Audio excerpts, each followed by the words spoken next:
Hi friends, welcome back to our channel. இன்னைக்கு நம்ம பார்க்க போற விஞ்ஞான பூர்வமான வேலைவாய்ப்பு தகவல் யார்கிட்ட இருந்து வந்திருக்குன்னு பாத்தீங்கன்னா இந்திய அட்டாமிக் எனர்ஜி துறை அப்படின்னு சொல்லப்படுற பாபா அட்டாமிக் ரிசர்ச் சென்டர்லயும் நியூக்ளியர் ரீசைக்கிள் போர்டு அப்படின்ற இடத்துல இருந்து வந்திருக்கு. தாராபூர் அண்ட் கல்பாக்கம் ரீஜியன்ல இருக்க அவங்களோட பிளான்ட்டுக்கு ஆட்கள் தேவை அப்படின்ற மாதிரி விண்ணப்பங்கள் வந்து விட்டுருக்காங்க. இதோட ஓப்பனிங் டேட் வந்து பாத்துக்கிட்டீங்கன்னா 15/12/2020 இருந்து 31/1/2021 வரை 1.5 மாதம் வந்து நீங்க அப்ளை பண்ணலாம். அதற்கான நேரங்கள் வந்து வெளியிட்டு இருக்காங்க. அது மட்டும் இல்லாம பெண்கள் வந்து விண்ணப்பித்தால் அவர்களுக்கு முன்னுரிமை வழங்கப்படும் சொல்லியிருக்காங்க. சோ பெண்கள் யாராச்சும் இருந்தீங்கன்னா கண்டிப்பா கட்டாயமா இந்த வீடியோவை பாருங்க, உங்க ஃப்ரெண்ட்ஸ்க்கும் ஷேர் பண்ணுங்க. மறக்காம இந்த சேனலுக்கு சப்ஸ்கிரைப் பண்ணுங்க. வாங்க ஃப்ரெண்ட்ஸ், இதான தகவல் என்னன்னு நம்ம பார்த்து தெரிஞ்சுக்கலாம். ஸ்டைபண்டரி ட்ரைனிஸ் கேட்டகரி 1 and 2, அதாவது 2 விதமான பிரிவுகளுக்கு வந்து அவங்க விண்ணப்பங்கள் வந்து வரவேற்றிருக்காங்க. ட்ரைனி கேட்டகரி 1 வந்து group B post, trainee category 2 வந்து குரூப் சி போஸ்ட். இதுக்கு நீங்க வந்து டிப்ளமோவும் அதுக்கப்புறம் பிஎஸ்சி கெமிஸ்ட்ரி பிரிவுல வேலை போறதுக்கு அதுவும் தேவைன்னு சொல்லியிருக்காங்க. அது மட்டும் இல்லாம நீங்க இதுல 60% மதிப்பெண்ணுக்கு மேல எடுத்துருக்கணும் அப்படின்னு வந்து சொல்லியிருக்காங்க. 12வது முடித்தவரா நீங்க இருந்தீங்கன்னா அதுல 60% மார்க் எடுத்திருக்கலாம் அப்படின்ற மாதிரி வந்து சொல்லியிருக்காங்க. அது மட்டும் இல்லாம குரூப் சி போஸ்டிங்கான கேட்டகரி 2க்கு வந்து 106 போஸ்டிங்ஸும் கேட்டகரி 1க்கு வந்து 50 போஸ்டிங் வந்து வெளியிட்டிருக்காங்க. Mechanical, electrical, chemical, civil, electronics, instrumentation இந்த மாதிரி பிரிவுகள்ல வந்து டிப்ளமோ முடிச்சிருக்கணும். அந்தந்த பிரிவுகளுக்கு ஏற்ற மாதிரி வேலை வாய்ப்பு தகவல் வந்து வெளியிட்டிருக்காங்க. கெமிஸ்ட்ரி யாராவது முடிச்சிருந்தீங்கன்னா ஃப்ரெண்ட்ஸ் உங்களுக்கு வந்து 4 வேலை வாய்ப்பு வந்து வெளியிட்டிருக்காங்க, 4 இடங்கள்.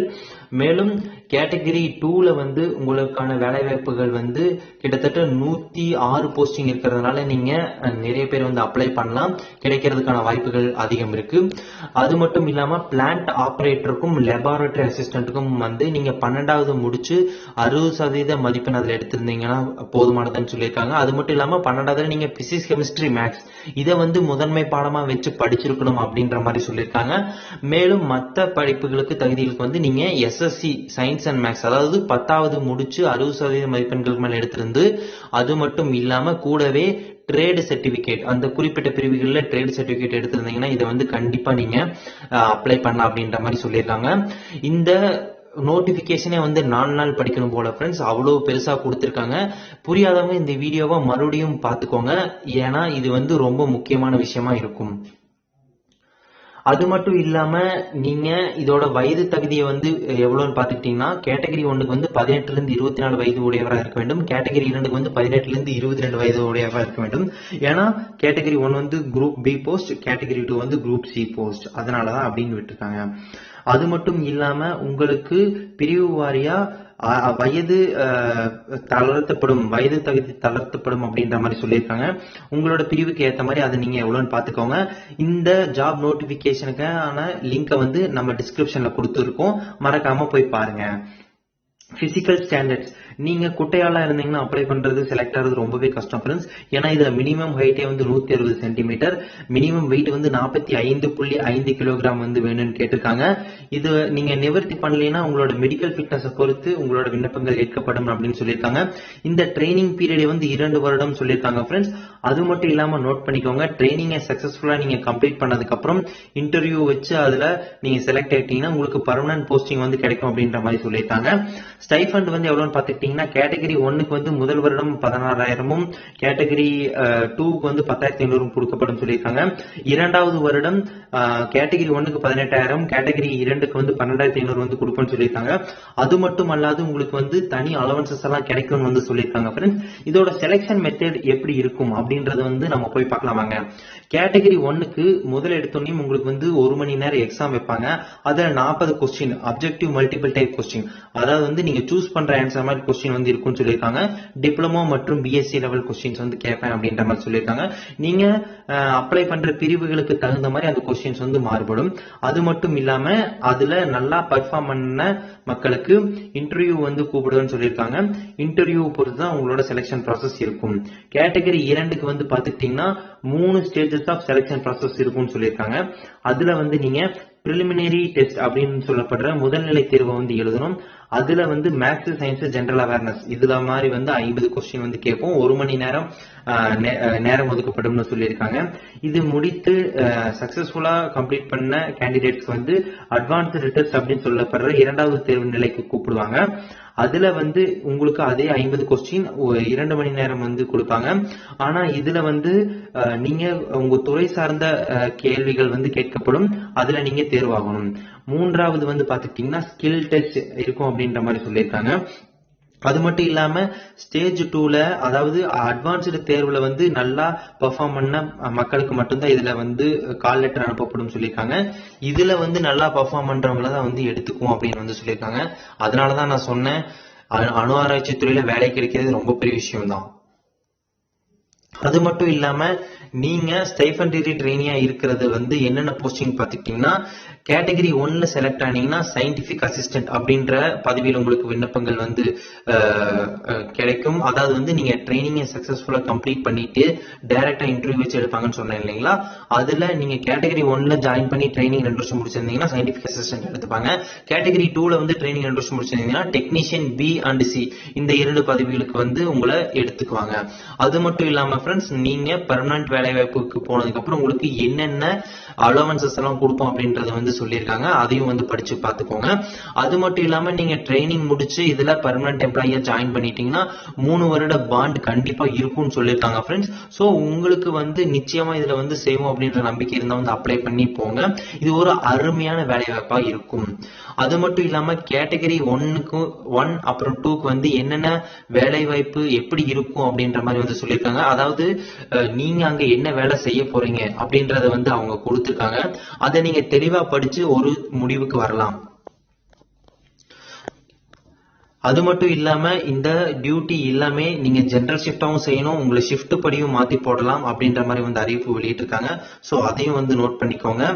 கேட்டகரி 1 and 2க்கு வந்து டிப்ளமோ இன் இன்ஜினியரிங் முடிச்சு 6 வருடத்துக்குள்ள நீங்க அப்ளை பண்ணணும். பிடெக், ஏஎம்இ, எம்எஸ்சி இதெல்லாம் முடிச்சிருந்தீங்கன்னா 8 வருடத்துக்குள்ளேயும், எம்டெக், பிஜி முடிச்சீங்கன்னா 10 வருடத்துக்குள்ளேயும், அதாவது நீங்க முடிச்சு இந்த வருடத்தை தாண்டி இருக்க கூடாது. அது மட்டும் இல்லாம நீங்க இந்த படிப்பு முடிச்சிருக்கீங்க அப்படின்றதுக்காக உங்களுக்கு வந்து முன்னுரிமை வழங்கப்படாது. இதுல கேட்டிருக்க தகுதி என்னவோ அதுக்கேற்ற மாதிரிதான் அவங்க ஆட்களை தேர்வு செய்வாங்க அப்படின்றதையும் வந்து குறிப்பிட்டிருக்காங்க. அதை முக்கியமா நோட் பண்ணிக்கோங்க ஃப்ரெண்ட்ஸ். அது மட்டும் இல்லாம இன்னொரு பதவிக்கு வந்து வேலைவாய்ப்பு வந்து கேட்டிருக்காங்க. அது என்னன்னு பாத்துக்கிட்டீங்கன்னா, கல்பாக்கம்ல இருக்க நியூக்ளியர் ரியாக்டர் பாய்லர் அப்படின்ற ஒரு இடத்துல அவங்களுக்கு வந்து குரூப் சி போஸ்டிங் வந்து ஒரு 4 பதவிகளுக்கு வந்து விண்ணப்பம் வந்து கேட்டிருக்காங்க. அது டெக்னீஷியன் சி பாய்லர் ஆபரேட்டர், அப்புறம் டெக்னீஷியன் பி பெயிண்டர். இதுல டெக்னீஷியன் பி போஸ்டிங் வந்து பாத்துக்கிட்டீங்கன்னா மாற்றுத்திறனாளி மாணவர்களுக்கு வந்து ஆட்களுக்கு கிடைக்கும் சொல்லியிருக்காங்க. அது நீங்க வந்து உங்களுக்கு அது தகுதியா இருந்ததுன்னா நீங்க கண்டிப்பா அட்டன் பண்ணுங்க. உங்களுக்கு கிடைக்கிறதுக்கான வாய்ப்புகள் அதிகமாவே இருக்கும். இதுல தகுதிகள் வந்து பாத்துக்கிட்டீங்கன்னா, நீங்க எஸ்எஸ்சி அதாவது 10th முடிச்சு பாய்லர் அட்டெண்டன்ட் சர்டிபிகேட் அப்படின்னு சொல்லப்படுற ஒரு சர்டிபிகேட் வந்து இந்திய அரசு நிறுவனத்தால அங்கீகரிக்கப்பட்ட இடத்துல இருந்து வாங்கியிருக்கணும். அது மட்டும் இல்லாம பெயிண்டர் ஒர்க்குக்கு வந்து நீங்க ட்ரேட் சர்டிபிகேட் கண்டிப்பா வாங்கியிருக்கணும் ஃப்ரெண்ட்ஸ். ஊருக்குள்ள எல்லாம் பெயிண்ட் அடிச்சிட்டு இருந்து நான் இதுக்கு அப்ளை பண்ணலாமான்னு கேட்டீங்கன்னா அது ரொம்ப கஷ்டம். அது மட்டும் இல்லாம இதுக்கான வயது தகுதி எப்படின்னு பாத்துக்கிட்டீங்கன்னா, உங்களுக்கு குறைந்தபட்சம் 18 வயதாகவும் அதிகபட்சம் 25 வயதாகவும் இருக்கணும். 31/1/2021க்கு முன்னாடி இந்த வயது தகுதி நீங்க பூர்த்தி பண்ணிருக்கணும். பிரிவு வரை உங்களுக்கான வயது தளர்வுகள் இருக்கு. அது வந்து என்னன்னு பாத்துக்கோங்க.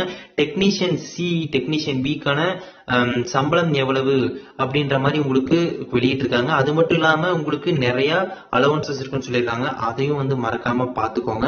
இதற்கு எப்படி அப்ளை பண்ணணும்னு பாத்துக்கிட்டீங்கன்னா, recruit.barc.government.in அப்படின்னு சொல்லப்படுற அவங்களோட அபிஷியல் வெப்சைட்ல நீங்க அப்ளை பண்ணணும் மட்டும் சொல்லியிருக்காங்க.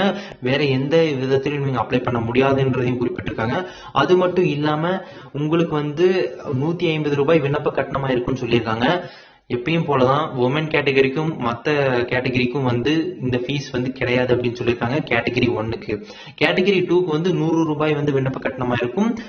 பெண்களுக்கும் மற்ற சில பிரிவினருக்கும் வந்து அந்த கட்டணம் கிடையாது அப்படின்னு வந்து சொல்லியிருக்காங்க.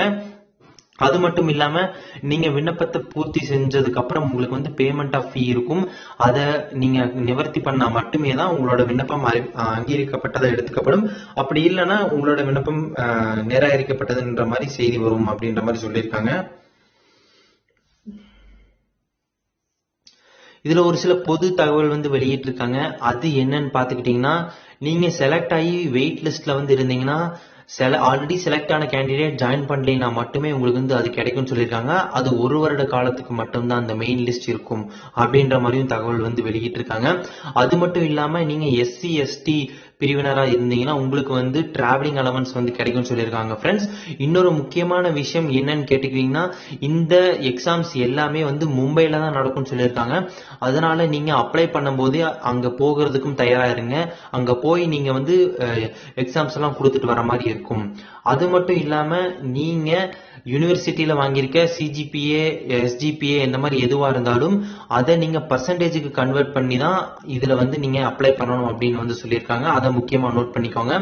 மேலும் நீங்க எங்காவது பப்ளிக் செக்டர் கவர்மெண்ட் செக்டர்ல வந்து ஒர்க் பண்ணிட்டு இருந்தீங்கன்னா நோ அப்ஜெக்ஷன் சர்டிபிகேட் வந்து டைம் ஆஃப் ரிட்டன் எக்ஸாமினேஷன் அப்போ இல்லைன்னா ஸ்கில் டெஸ்ட் அப்போ வந்து சப்மிட் பண்ணணும்னு சொல்லியிருக்காங்க.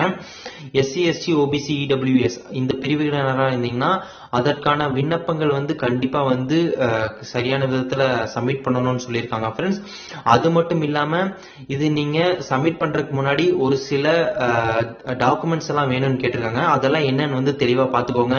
உங்களோட Aadhaar card, PAN card, driving licence, voter card இதுல எல்லாமே வந்து ஒரிஜினல் மற்றும் ஜெராக்ஸ் இது ரெண்டுமே வந்து தேவைப்படலாம் அப்படின்ற மாதிரி சொல்லியிருக்காங்க. நான் சொன்ன மாதிரியே வந்து மும்பைல தான் இந்த எக்ஸாம் வந்து நடக்கும்னு சொல்லியிருக்காங்க. ஃப்ரெண்ட்ஸ், கவனமா பாத்துக்கோங்க. அதுக்கப்புறம் உங்களோட சர்டிபிகேட்ஸ் என்னெல்லாம் தேவைப்படும் அப்படின்றதுக்கான ஒரு லிஸ்டே கொடுத்துருக்காங்க.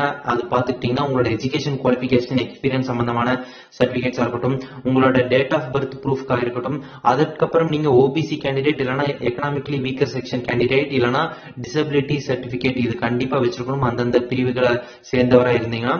மேலும் 1984 கலவரங்களை பாதிக்கப்பட்டவரா இருந்தீங்கன்னா உங்களுக்கு வந்து வயது தளர்வு தேவைப்படுதா இருந்தா அதற்கான சர்டிபிகேட்டும் நீங்க வச்சிருக்கணும்.